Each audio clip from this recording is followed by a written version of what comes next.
Bienvenue à toutes et à tous.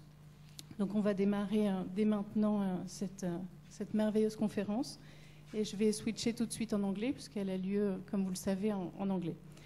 Donc we have the great pleasure and honor to welcome Klaske Havik, which is professor from TU Delft. We have a great honor to welcome her in our ÉNSA Versailles School of Architecture in the context of our ongoing master studio, which is called L'Appel de la Forêt. And during the 5 first weeks of the semester, before facing the context of Compiègne forest, we decided to dive in the forest imaginary through literature, novel, poems, tales, reading analysis, essays on philosophy. Klaske Havik is architect. She is professor in methods of analysis and imagination at Delft University of Technology. Her work relates architectural and urban questions, such as the use, the experience, and the imagination of place to literary language. She is a scientific writer, editor of the Writing Place Journal and several issues of OASE Journal, as well as scientific collective book editor. She is also a poem writer and fundamentally an architect. Klaske Havik will propose us today a journey through architecture and literature. Danke je wel. Je fais du néerlandais. Hein. J'ai dit merci. Danke je wel, Klaske. Dankjewel Magali pour cette introduction. I'm very honored to speak here in Versailles. It's the first time I'm at your school. And it's wonderful to hear that you've been working, as at least some of you, as I know, have been working on architecture and literature, or landscape and forest and literature in the past few weeks. So I hope I can, well, give you some insights and inspiration for your work. Investigations in architecture and literature.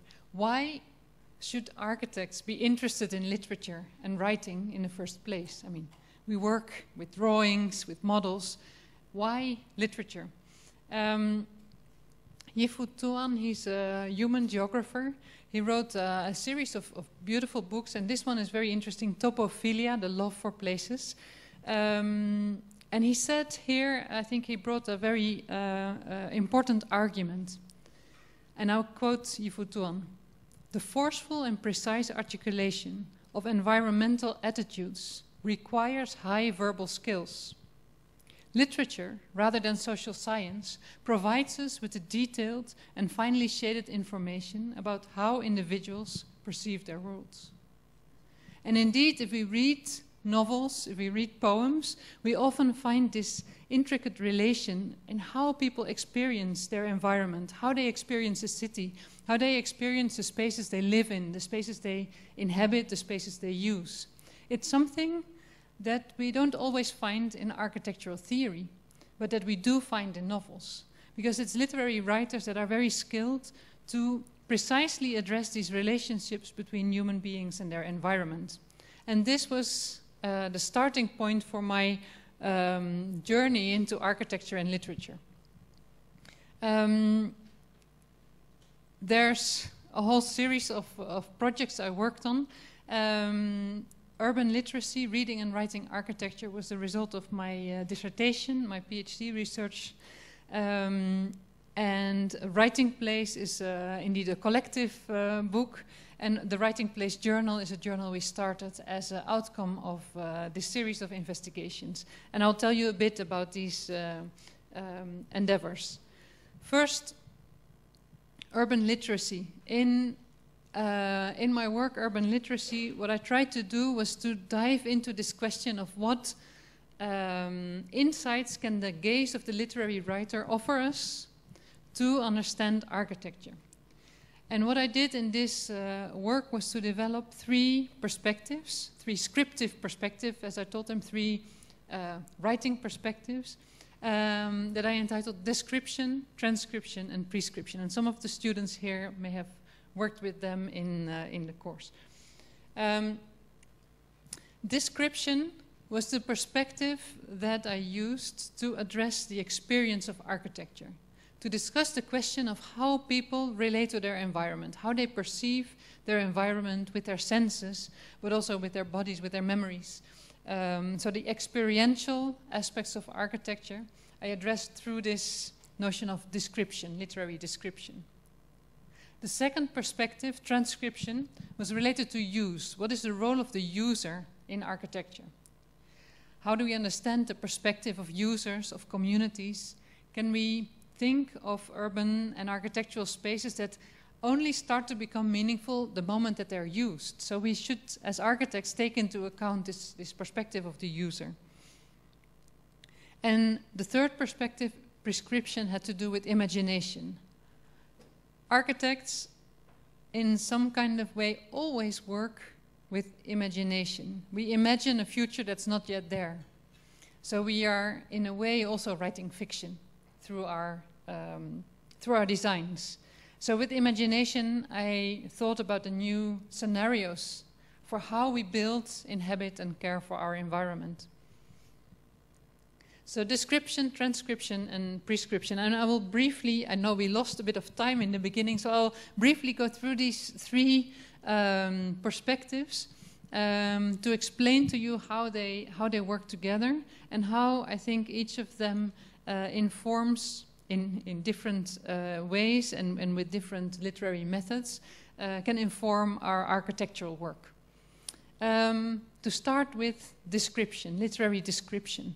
How do writers describe this relationship between architecture and people, between urban places and the people that inhabit them? If we look at literary works, and I have here two examples, but of course there are many more that could be that would resonate with this theme. I chose here to, of course, in Paris, what else than present À la recherche du temps perdu of Marcel Proust, but also Orhan Pamuk in Istanbul. And both authors describe the city in such a precise way in terms of their sensory perceptions. And I think you all know the work of Marcel Proust, where it's not only about the visual appearance of the city, but also about smell and even taste that defines the way that we experience but also remember spaces. Orhan Pamuk as well revisits Istanbul from his childhood and his adult years and sees how the city changed, but also his memories of the city has changed. So in this field of description, we look at memory, at sensory perceptions. How do we perceive our environment through all our senses? And that brings us also to the philosophical direction of phenomenology, how things appear to us. One of the literary methods, you could say, that belongs to this aspect of evocative description, I think very central, is that of the poetic description. Of course, Proust and Pamuk, they are novels, and there are a lot of beautiful evocative descriptions of the phenomenology of perception in novels. But I think this poetic description is maybe even closer to this experiential quality of space. And I put here a quote of course, an author that you all know, I think, as French students, Gaston Bachelard, The Poetics of Space, La Poétique d'Espace, where he says, poets are born phenomenologists, noting that things speak to them. In a way, as a poet, you are somehow receptive to your environment.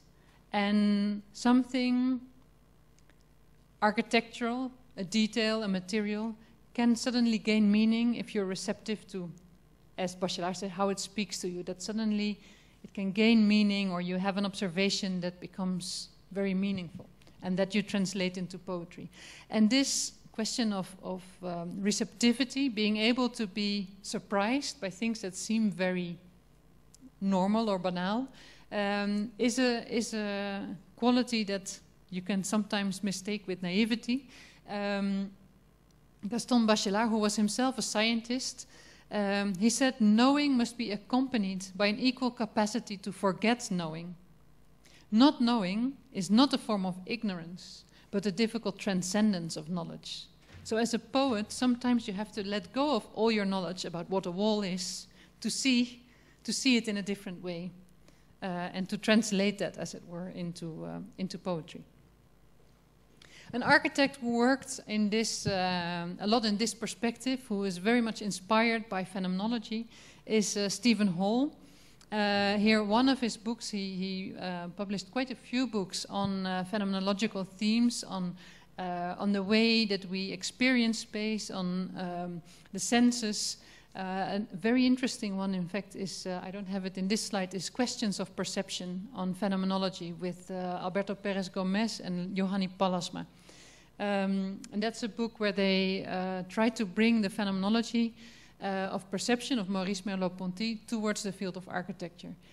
This one, Parallax, it's more about physical phenomena of architecture. But a literary component of his work, he used in many of his work literary references, sometimes from poetry, like a coup de desk was used for a competition he did here in Paris, Ile de Seguin, I think.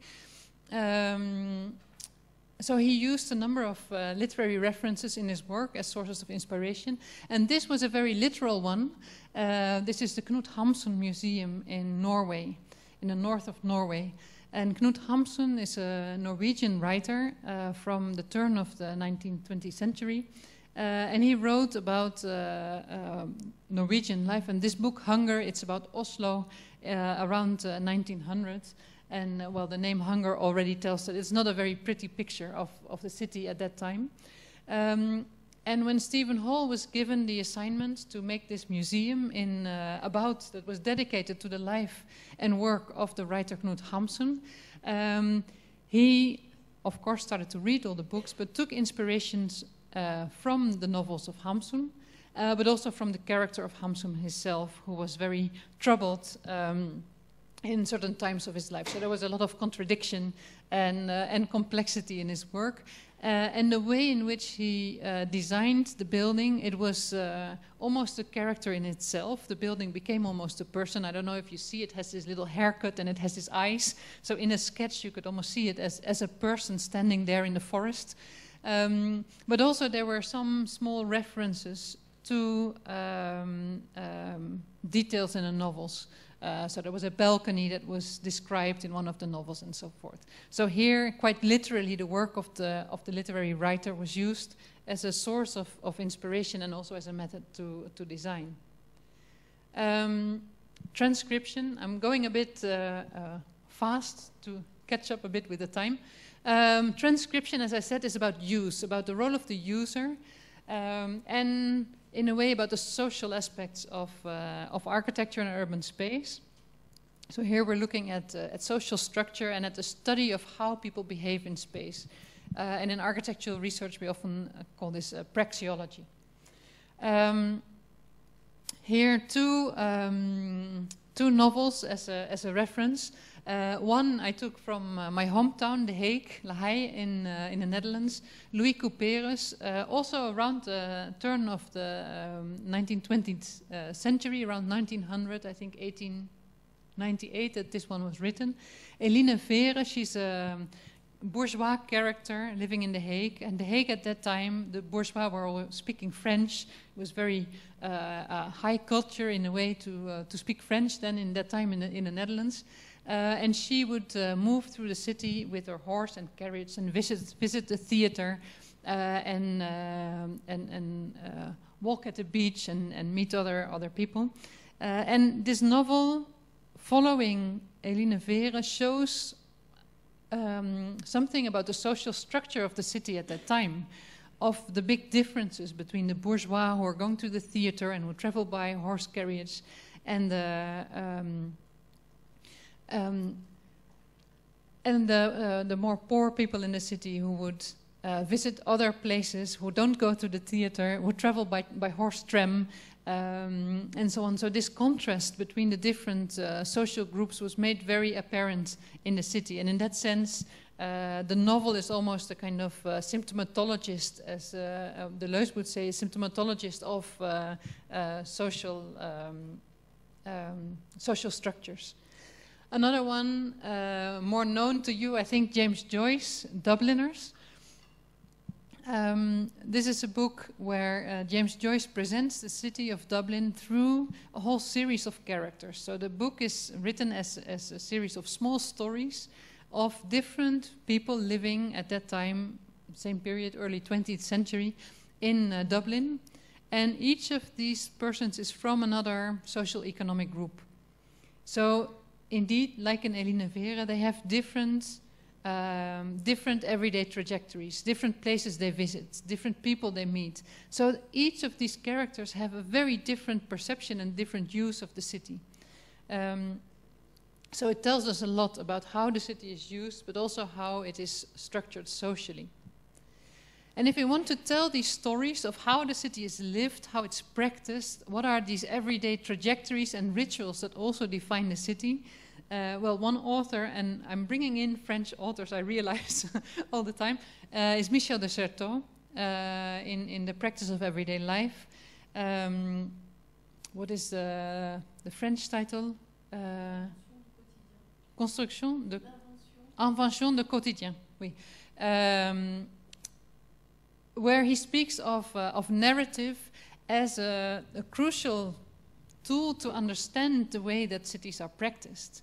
So he's looking from his field of sociology, he's looking for ways to understand the city as it is socially practiced, in the way people fill in their everyday life, how they walk through the city, how they talk, how they eat, how they travel. And he says we need to recognize that there's so much information that we tell through narratives, that we should recognize somehow the scientific value of the novel, because it tells us so much about how the city is lived, as in the two examples I just showed. So what he says in L'Invention du Quotidien is a theory of narration is indissociable from a theory of practices, as its condition as well as its production. So if we want to understand practices, we need to study the narratives that tell about those practices. But the stories not only tell about the practices, but the stories also produce the practices in a way. So we also behave according to the stories that we know. So it's interesting. He says a narrative is both a condition of the city and the social structure of the city, and it's part of its production. An architect who worked in this perspective of transcription is Bernard Tschumi. The Manhattan Transcripts is one of his very known theoretical works in the late 1970s, written and drawn in New York. And one of his great sources of inspiration was James Joyce. I just mentioned the Dubliners, but of course Ulysses is also a very, very important novel by James Joyce, where many different literary techniques are used, and where the writer, the author, is playing with different techniques and playing also with the reader, making the reader active. So it's not only the writer who constructs the book and who constructs the narrative, but you also get a role as a reader, because you are actively engaged with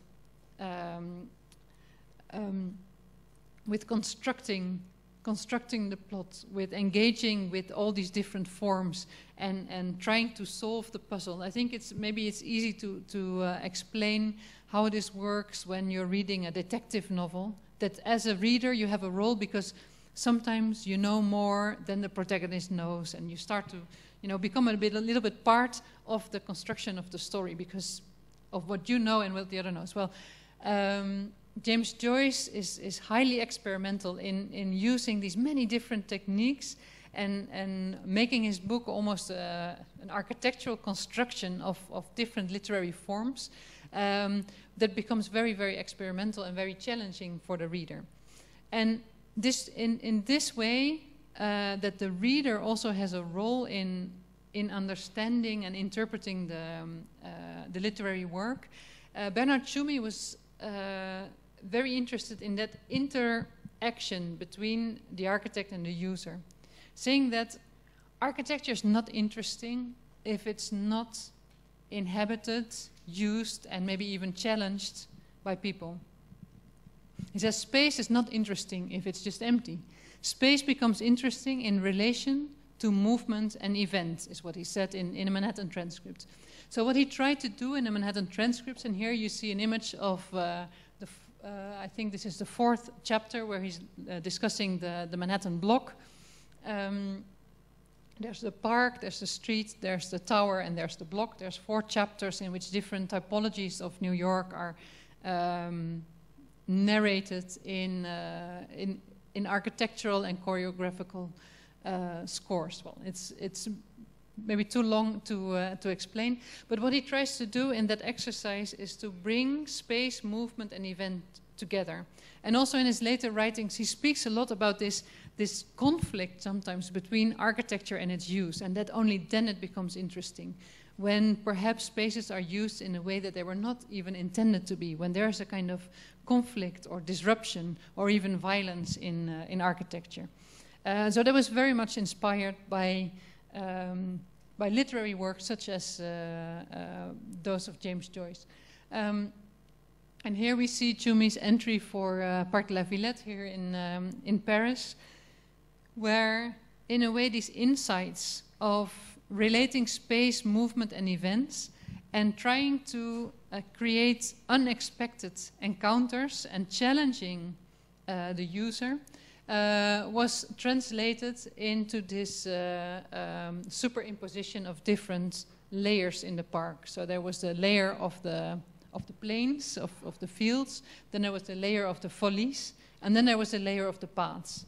And by designing these 3 layers separately from each other and then putting them on top of each other, he created, that was at least the idea, these unexpected moments where things would happen that you couldn't completely predict. So you wouldn't completely program the park, but actually you would allow for surprises to happen. So that was the idea behind this Parc de la Villette design. I'll go to the 3rd part, the prescription. With prescription, we talk about fiction and about this idea of imagination. How do we imagine a future situation?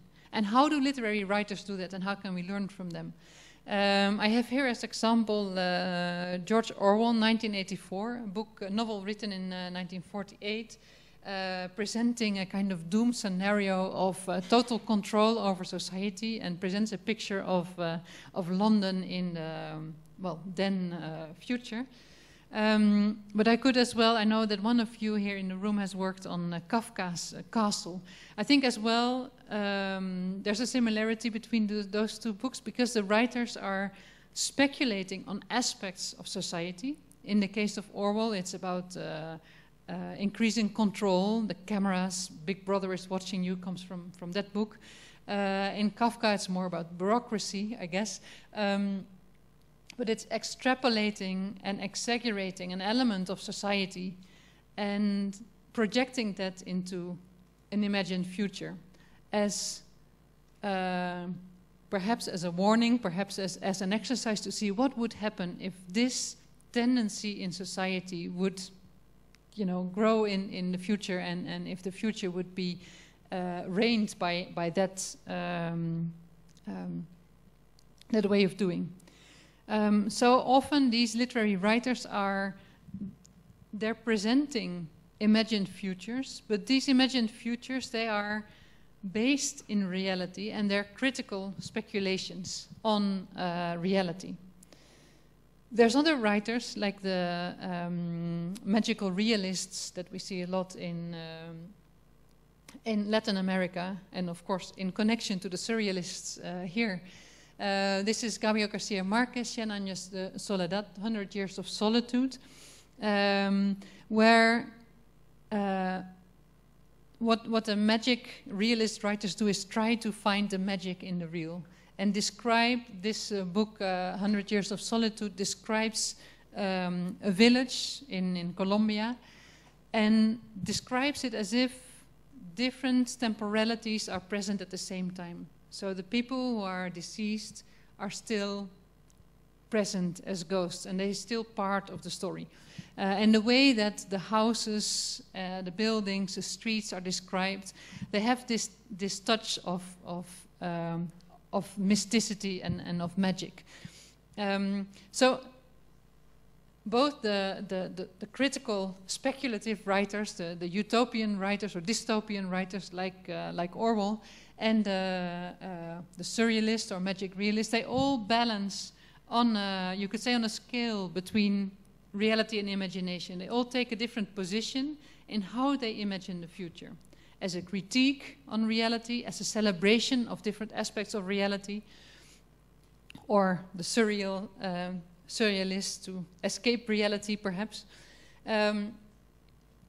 So this idea of working with imagined futures and with scripts is, of course, something we do as architects as well. This is a quote from Rem Koolhaas, and Rem Koolhaas was trained originally as a scriptwriter. Before he started to study architecture at AA in London, in his 20s, in his 30s he went to London, but in his 20s he studied script writing in the Netherlands. And he worked for magazines, doing interviews and so on, but also he produced a couple of films. And in his work, in his architectural work, but also in Delirious New York and other writings, you see that there is this background in script writing. And here he was quite explicit about this. In a script, says Koolhaas, you have to link various episodes together. You have to generate suspense and you have to assemble things through editing, for example. And it's exactly the same in architecture. Architects put together spatial episodes to make sequences. So think of that, the design, seeing a design as a kind of script that takes you from one space to the other in a kind of sequence. And if you think of that when you look at Koolhaas's designs at the competition entry of the Bibliothèque de Jussieu, I think, was here in Paris, the Kunsthal, different projects of OMA, Casa de Música in Porto, there is this idea of these different episodes that take you from scene, the sequence that takes you from scene to scene. And here we see the roof of the Casa de Música in Porto, almost surreal. Koolhaas was very much inspired by the surrealist writers. So here we see Delirious New York by Rem Koolhaas. In a way comparable to Bernard Tschumi in 1970s in New York. And Delirious New York was written as a kind of manifesto for what he called Manhattanism. As a kind of scenario of what would have happened if New York was consistently built on the basis of what he called Manhattanism. That had to do with the skyscrapers, with congestion and so on. But this book and his way of writing was very much informed by the surrealists, by books from André Breton, Louis Aragon and others, but also very much by the surrealist painter Salvador Dalí. So he said literally in Delirious New York that he used the paranoid critical method of Dalí to work on this book. And we don't have time now to go into the surrealist and the paranoid critical methods, but it would be worth looking into that.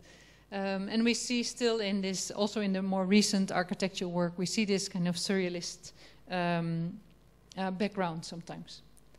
I brought some student work that we did recently in Delft. This is a studio that I gave last year, exactly a year ago. It's a master studio, a research and design studio. An elective, it's called Transdisciplinary Encounter, so it's always about meeting other disciplines, in this case literature. And we gave the students a choice of 5 novels, from a dystopian novel like Zamyatin's We and the Wall by John Lanchester, to more literary ones. This one we already discussed, 100 Years of Solitude. Georges Perec, A User's Manual. La vie mode d'emploi. And Mark Danielewski, American writer, House of Leaves. So each student had to choose one of the novels and work with that.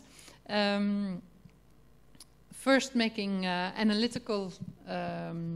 making an analysis of the novel based on these three perspectives: description, transcription, and prescription, and then work on a design. So I'll just show a few examples. Georges Perec, La vie mode d'emploi, indeed. This is one of the analytical drawings of the students. This was Matteo, where you see the architectural representation here of the building block. It's this Parisian apartment block that is the structure for the novel. So the novel tells about all the inhabitants of the different apartments and how they are linked together. And in this scheme, he puts the timeline from 1830 to 1970 something, and then these are all the inhabitants, and he is putting these kind of time circles to say where do they fit in the novel, and where do their timelines cross. So.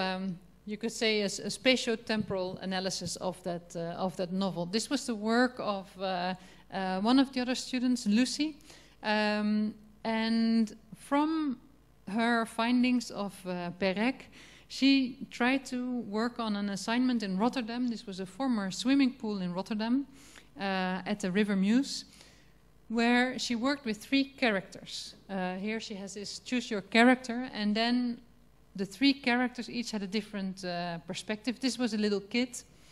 And the kid had this, of course, very playful imagination and saw the swimming pool, the former swimming pool, as one big playground with extraterrestrial machines and all viewpoints and really exciting worlds. That he imagined from this old swimming pool. This is a bit vague, I'm afraid. And then the other characters were inhabitants of the neighborhood and older people who would have memories of the place, how it had been, and they looked at a more urban perspective. And others came with new programs, how the former swimming pool could become a community center with vegetable gardens inside, because you had this big glass dome, so you could grow vegetables, you could have a market, you could have meeting places and so on. So by working from 3 characters, she could make quite a rich design with different perspectives and different programs for these different user groups. Then the novel House of Leaves by Mark Danielewski. Is any of you familiar with this novel? It's highly recommended. It's a novel that the starting point is, well, the house is the main character. It's about a family, man, wife, 2 kids. They move into a house, pretty normal house, but then at some point the father discovers that there's something wrong with the plan, because it seems that the house is bigger on the inside than the outside. And that makes him curious, and he starts to measure the house, and indeed, the house is bigger on the inside than the outside. And then it appears that there are all kinds of hidden spaces, and that the house has a life of its own, and there's huge unexpected spaces where scary things happen. And the novel is written in different overlapping narratives.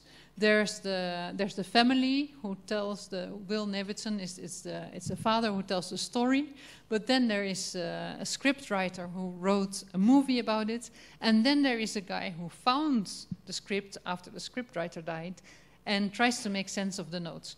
So there's a whole layered narrative with many different aspects that tell about this scary house that makes you think about the capacity of architecture to move us and to touch us psychologically. So this was some of the analytical drawings of the students. I hope it is visible because it's a dark image. So, and this is another one where they try to, not sure if it's so clear, in drawings, but also in the way that the pages were composed and the text and image work together. I'm going to, I think you just see it as a black image. Don't you? You should see that there's text, but there's a perspective in it. But I think with the light it doesn't work so well. Never mind. So what they did was they tried with text and image to create this or represent this uncanniness that the novel has. Last one. This is analysis of the 100 Years of Solitude of Gabriel Garcia Marquez, of this magic realist novel. And there's one space in a novel, it's the alchemist laboratory, that comes back several times in the novel.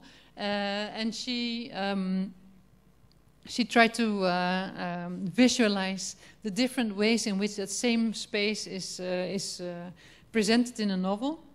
And then from there came up with a design for what she called a literary laboratory that would be in a similar village, where there would be spaces for reading, for meeting, for writing, and a kind of library space in the village. I think it's almost one, right? So I will perhaps close with two student projects.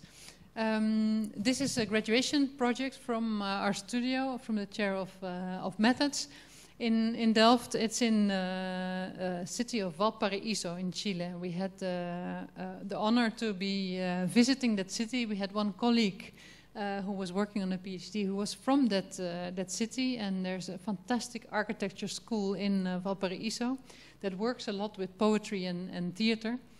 And we worked in this city, and this is one of my students with his analysis of the landscape. The city is on the Pacific Ocean, and it has one small flat part, where is the city center and all the public facilities, and then it has very steep hills. So the public life is often in the flatter part near the water, and then the more residential life is in the hills. And you see the city, there's always this movement between the hills and the plain. What I did was to study the city through drawing, through text, to understand these everyday trajectories of how people move from the hills to their work in the city and up again. But also to look at environmental problems. There are a lot of fires, there's erosion, there's drought, so there's also a lot of risks in environmental sense.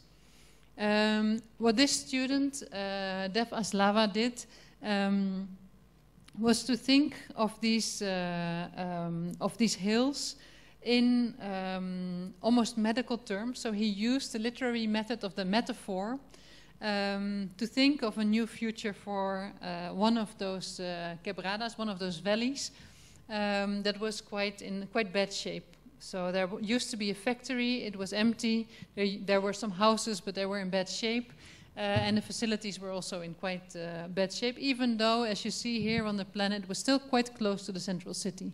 So he started to see this area as a living organism, and tried to see which parts of the organs needed to be needed help to be revitalized. And he did so by thinking of local resources. What are local crafts that could be brought back to life, to bring back life to that valley. And he distinguished two. One was winemaking on the hills, and the other was the adobe building. There was a way of building, a local way of building that our students came across. And this is the project he made. It was a winery on the hills, and combined with an adobe construction site, factory. So he kind of gave new life to the area by making this factory that was very much connected to the landscape. So here you look down to the hill, you see people picking the grapes. There's a whole system of stairs and water going down. Here you see the water basins that also take care of the energy or deliver the energy for the factory. And here you see on the lower part down in the valley how it also provides new public space for the valley and brings back life to these old houses that you see here. And this is, I think, the last project that I will show to you in the same studio, also in Valparaiso, by Saba Shramko, a student from Hungary. She worked with poetry as a mode of analyzing and writing. And her work was about the forest. That's why I picked it to show it to you today, as some of you are working on forests. So her observations about the forest, and I have to bend a bit here because it's a bit hard to read. The room of the forest was one of the metaphors that she used. The room of the forest is a rock to lean against. It is a pause in the rhythm of trees, and it is a meadow, a space in between. Walking in the forest, I'm aware of its endlessness, even though I cannot see beyond a few trees. I'm walking the fragment, and so I touch the whole. And as I walk, my eyes unconsciously caress the barks, the lines of my palms, recognize their kin in the wrinkles of the woods as I touch their skin. So she was working on one of those hills, the forestry hill, but that had a lot of problems with erosion. And she wanted to work as architect on a project that could heal the forest. So this is what she worked on. So it was an intervention on the hill in the forest for a series of water collection basins, but also a series of workshops that had to do with ecology and the forest. So collecting the seeds and so on.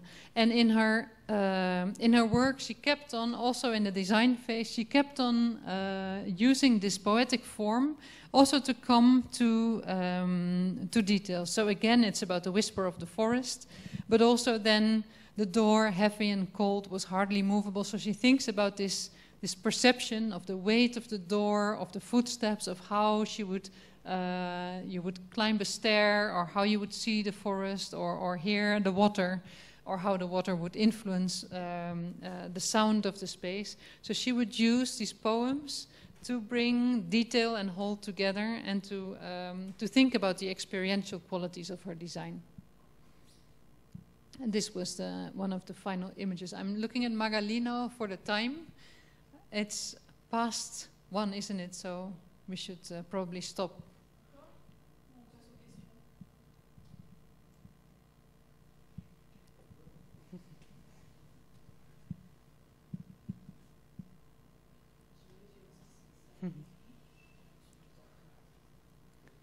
No questions? No? Yeah, I had a bit more on this other book, the writing place book, but I think since other classes are starting, perhaps we should close here.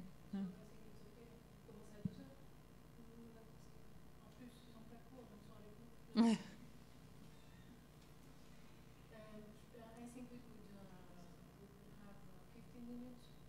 Yeah, shall I continue? Show a bit more? Okay.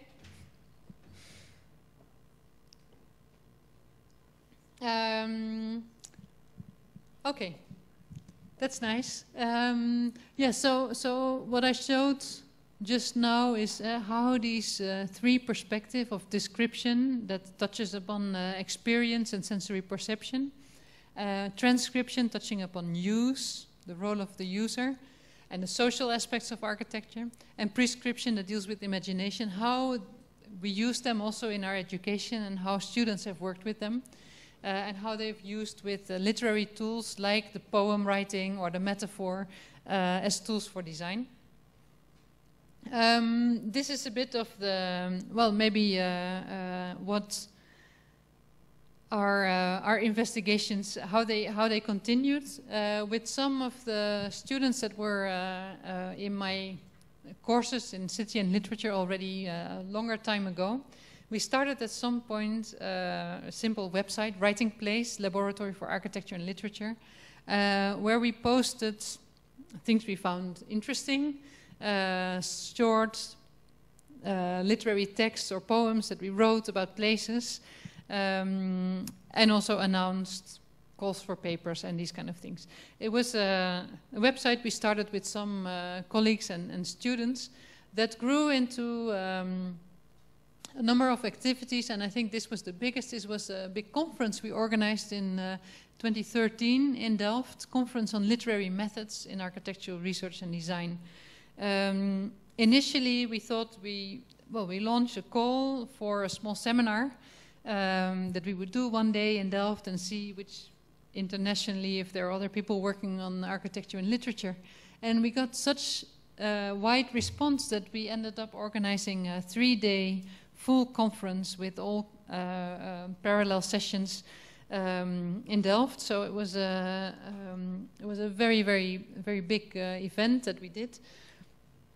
Here's some of our speakers from Alberto Pérez Gomes from Montreal, speakers from Portugal and Sweden, who are all dealing with literature from either from the field of literature. We have there Bart Keune from Faculty of Comparative Literature in Ghent, and people from architecture and combining the two.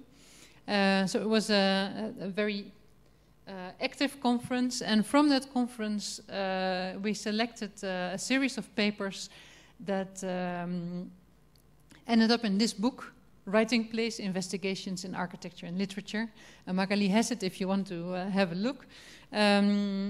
What we tried to do here was not to give a complete overview of the conference. It's not a conference proceedings, but rather to raise a few themes for further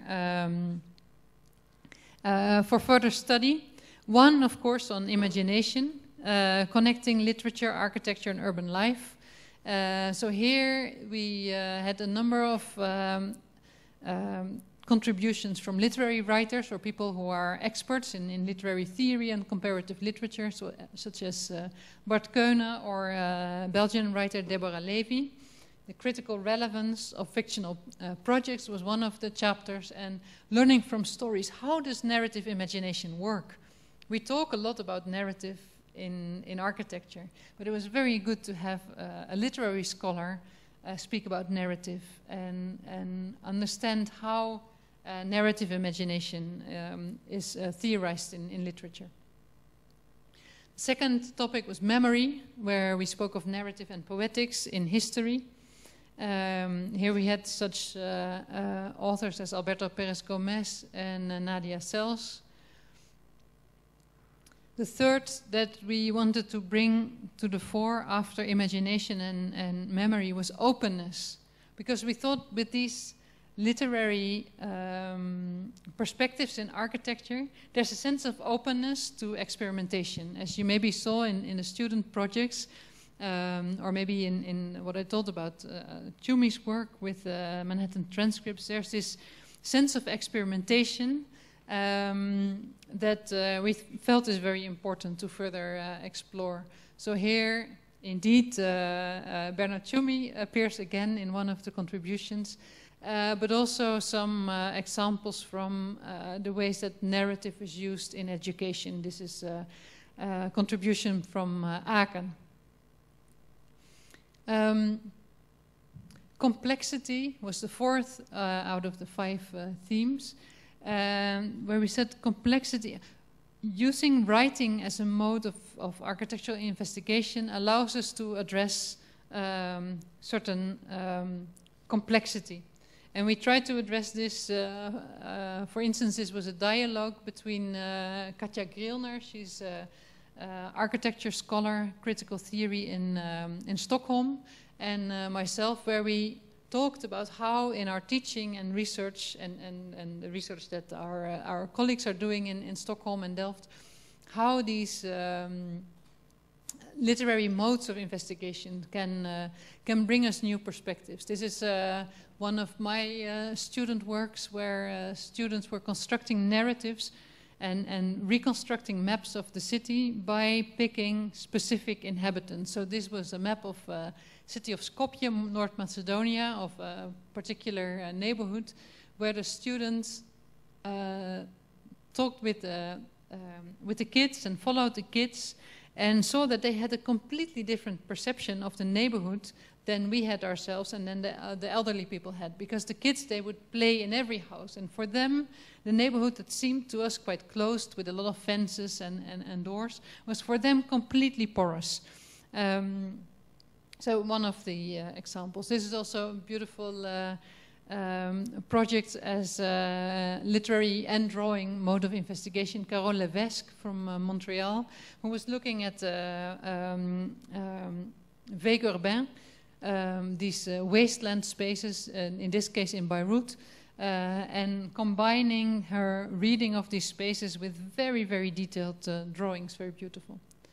And the final theme was inclusivity, where we explored the possibility of a practice of architecture that's at the same time a textual practice.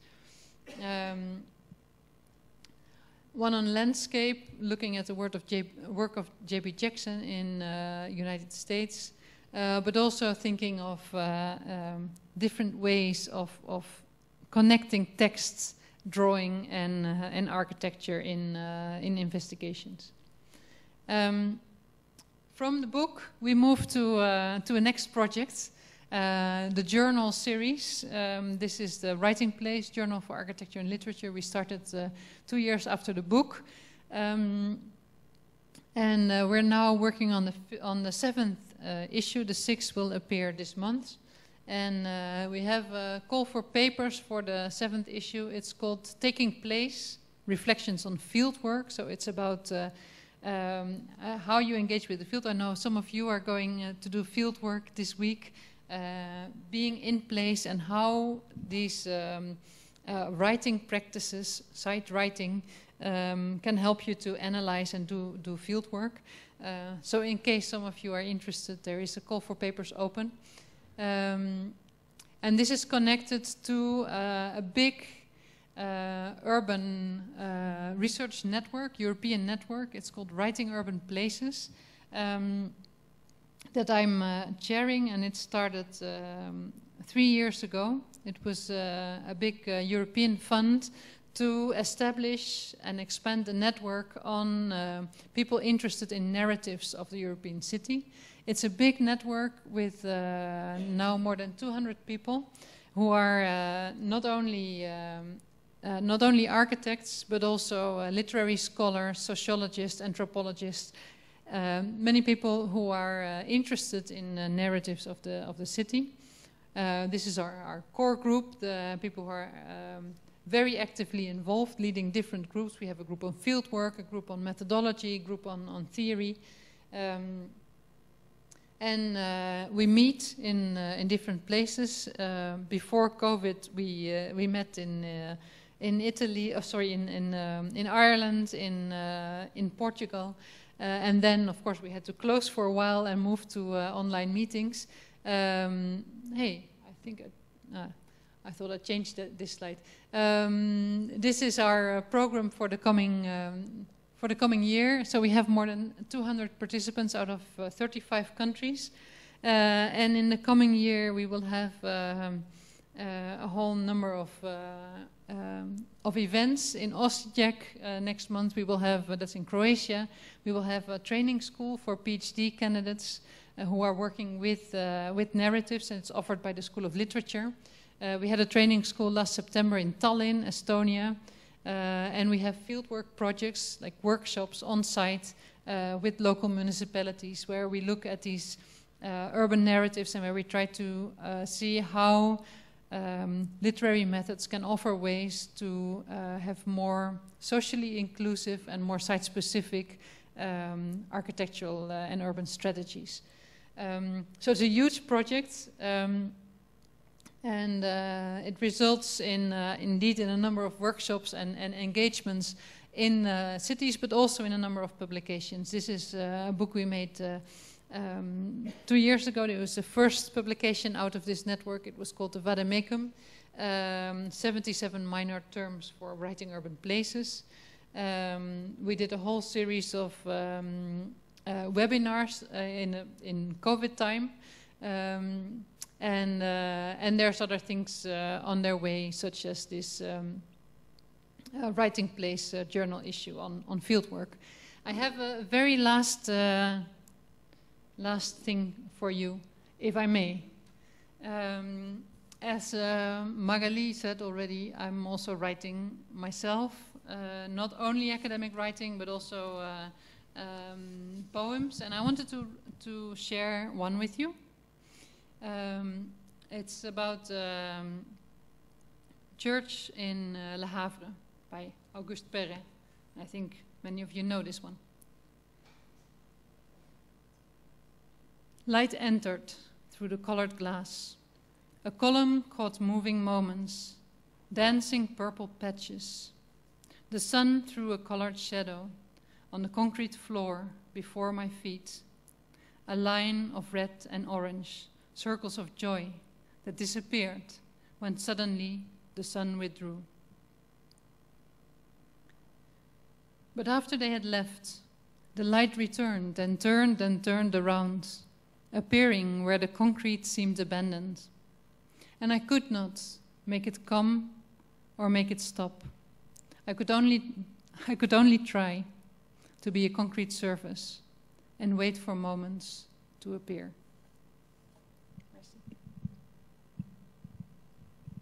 Thank you so much for this beautiful handing.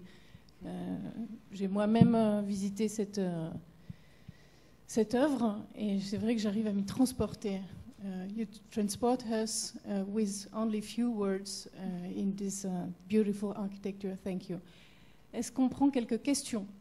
If you are afraid of English, you could ask in French and we could make the translation, but we have already one in English. I didn't get the name of the church. The name of the church, it's the Église Saint-Joseph in Le Havre by Auguste Perret. It's part of the reconstruction of Le Havre.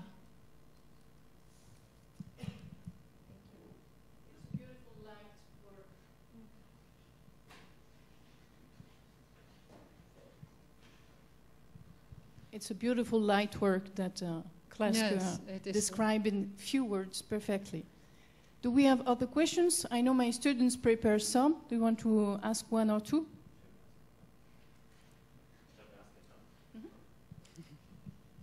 Yeah, I have a question, maybe other way around, like not coming from the designer's perspective of like working with narratives and literature towards the design, like other way around from the like the person, like a normal person, for example, who goes into a museum to watch artwork or to see artwork, where there's always like a story behind to really understand it. Yeah.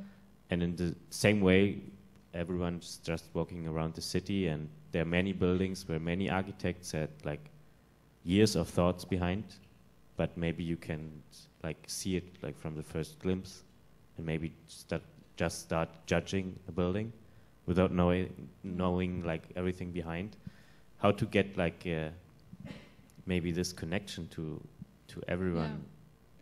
Yeah, it is very difficult to, and it depends on the kind of building, if it should or could tell a story, right? If we look at Palais de Versailles, it probably tells a story that's quite clear. Or if we look at a museum public buildings often have quite, if you look at the Louvre by Pei, there's quite a clear story that people can easily understand. But most of the city is not that so much telling a story, and maybe it shouldn't. Maybe it's the people who should create the stories through their everyday life, and maybe streets and squares have multiple stories. So I would always, it depends on the type of building that as a designer you would be working on, whether you would even want to have one rhetoric, one story that you would tell. I would always be a little bit suspicious if there's just one story to tell. So I don't think it's a problem if you can't read a single story immediately from a building. I think it's more interesting if there are even more stories to read. As I said, with the poet who can be surprised and see a wall and think suddenly, but what are these holes and who made them? So perhaps buildings don't have to scream their story unless they're a big museum or a palace. But then it's like a lot about materials and atmospheres and stuff like this. For example, like when you read Peter Zumthor, he like perfectly describes these things, like when sitting somewhere and touching the door and so on. But like in more common buildings where you don't really read or don't really like get this poetic story. Yeah, but Zumthor, well, I could as well, instead of Stephen Hall, shown Zumthor in this description part, because he's also very much about atmospheres and sensory perceptions. But of course, he writes about them as he's, reflecting on his way of making architecture. But I think there's, well, when we walk around here in these former stables, there's also a sense of atmosphere. So I think there's, I think every architecture and every urban space has something to tell, but it's up to us to distract these stories. And they could be about atmospheres and materials. They could also be about memory and about use and about the people who live there. If we look at Georges Perec, La Vie Mode d'Emploi, there's this. The building is much more than the building alone. It's a collection of all these stories of all these inhabitants that makes the building interesting.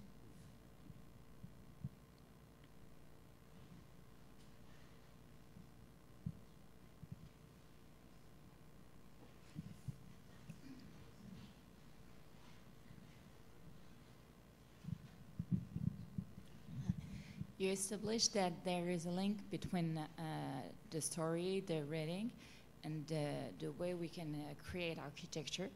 But do you think there is a link with the movement of literature and painting, that we know they are both linked in the time, and the movement of architecture, like in the beginning of the century, where you have le cubisme and the way architecture are evolving? Do you think in the present we can have a link between literature and the way we imagine our future architecture? I don't know if I'm really clear in English. Yeah, it's an interesting question. I showed, of course, some examples where architecture and literature were linked with the surrealists, for instance. I think, there are definitely, like you could see there's different tendencies and interests, but I find it difficult to now immediately make the link between art, literature, and architecture to say what is the general tendency now. What we do see is that there is a lot more interest in social aspects, in material aspects, in architecture, and perhaps also in art, but I'm not as much aware of what's going on in art as I am in architecture. But I do think there's a kind of new appreciation of craftsmanship and materiality and place after postmodernism, that there is a kind of reappropriation of that. I was thinking more about the utopia, like where in the story a writer can tell a utopia, an utopia. Yeah. And in architecture, many times we use this to Yes. create new forms, and maybe in what people can write today.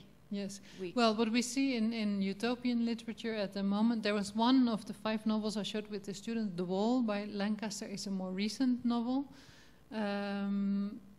But what we see a lot in these utopian novels is a lot about climate, flood, erosion, desertification, these kind of themes. There I have a colleague, Jana Čulek. She's doing a dissertation PhD research on architectural and literary utopia. So she's much more aware of what is. She's doing a historical study, looking at historical utopias in architecture and literature, but also thinking of how utopia is linked to our present imagination. Yeah. thanks. I can, if you want to know more, I can bring you into contact. Yes.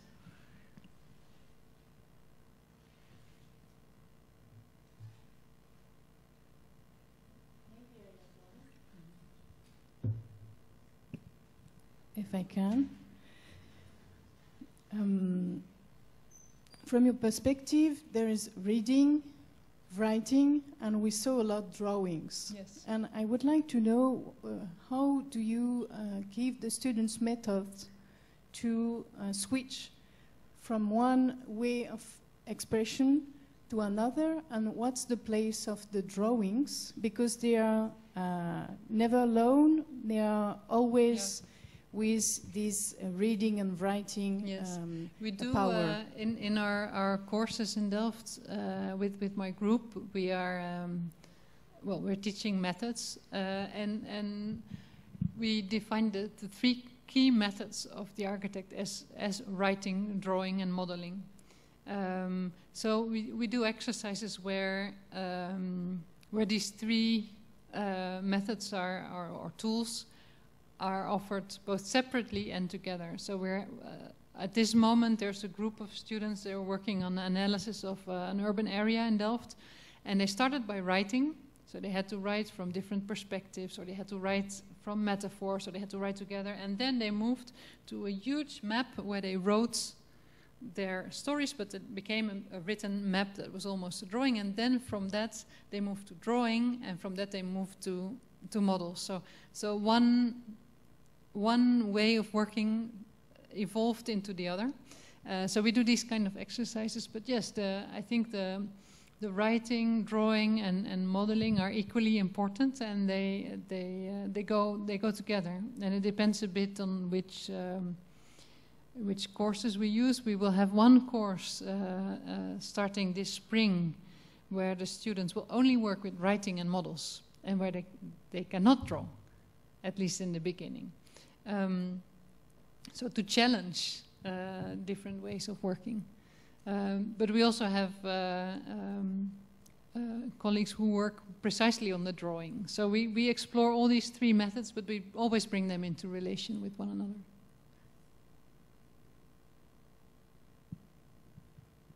Je vous propose qu'on arrête ici pour qu'on puisse prendre une petite pause déjeuner. Thank you so much, Klaske. So we could make general applause for her. Thank you. Et pour les L1 curieux qui n'ont rien cet après-midi, si vous voulez nous rejoindre en M105, c'est bien notre salle. Maréchalerie 105, c'est tout au fond. Si vous êtes curieux de voir le travail que développent les P45 sur la forêt, on y sera de 14h à 15h. Voilà. S'il y a une petite audience qui veut venir voir ce qu'ils ont fait, vous êtes les bienvenus.